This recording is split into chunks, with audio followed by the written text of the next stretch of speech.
Part 18. The Battle Against Khara and Dushana. The forests of Dandaka, once calm and serene, now shivered with the coming of a storm. Shurpankha, humiliated and ragging, had poured her venom into the ears of her mighty brothers Khara and Dushana, rulers of the Rakshasa hordes. Their eyes burned red with fury, their hearts dark with vengeance. With an army of 14,000 fierce demons, they marched, their roars shaking the skies, their footsteps turning the earth to dust. Destroy Rama.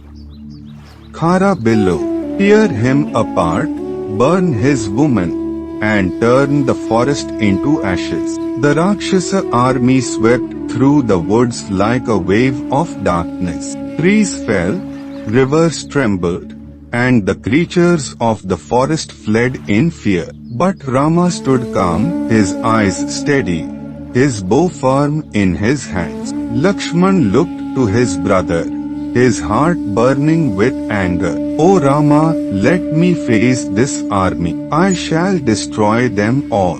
But Rama placed a gentle hand on Lakshman's shoulder. Stay, dear brother, protect Sita. This battle is mine to fight.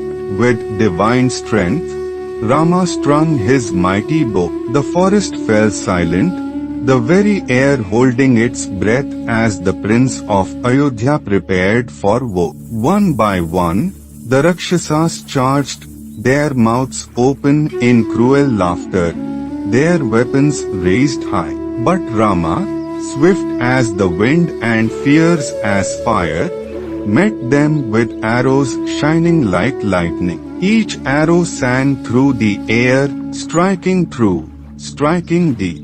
Demons fell like trees in a storm, their roars turning into screams of fear. The earth drank their blood, and the skies watched in awe. Khara and Dushana, seeing their army fall, roared with rage and charged at Rama together, their weapons blazing with dark magic. But Rama stood unshaken, his eyes glowing with the light of righteousness.